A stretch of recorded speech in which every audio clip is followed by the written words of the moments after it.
let me take you now to the adjacent state of Uttar Pradesh. The suspense is on about Amethi, who is going to be the Congress candidate from Amethi against Smriti Irani.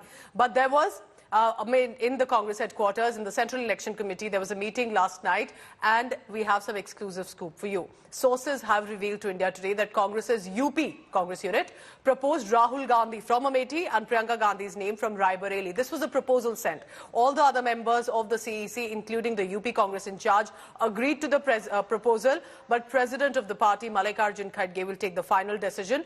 Announcement on this likely will come in the next 1 to 2 days. BJP, watching all this unfold, has mocked Rahul Gandhi and challenged him to contest also from Varanasi, which is Prime Minister Modi's constituency. The Saffron Party is basically asking Rahul Gandhi to contest on at least 4 to 5 seats because they believe he's losing Wayanad. Smriti Irani will defeat him in Amethi, might as well choose a 3rd seat too.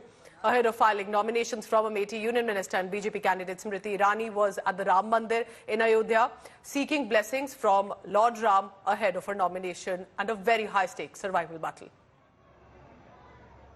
Congress के जो शाहजादे हैं, उन्हें भी वायनाड में संकट दिख रहा है।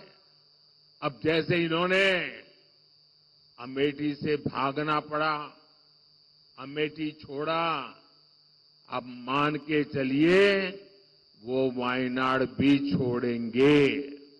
श्री अखिलेश यादव जी हों, चाहे श्री राहुल गांधी जी हों, चाहे इंडी गठबंधन के कोई नेता हों, जो संविधान और लोकतंत्र पर सवाल उठा रहे हैं, उनकी राजनीतिक पार्टी का और उन लोगों का राजनीतिक भविष्य अंधकारमय है।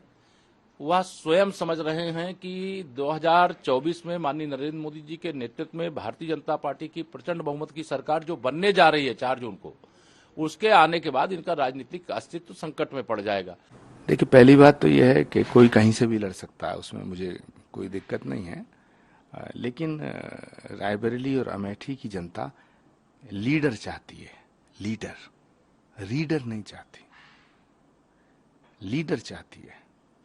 पिछले कई वर्षों से जो रायबरेली और अमेठी की जनता को वहां के मैनेजरों के हाथ में छोड़ दिया गया है, तो ये दुर्भाग्य का विषय है।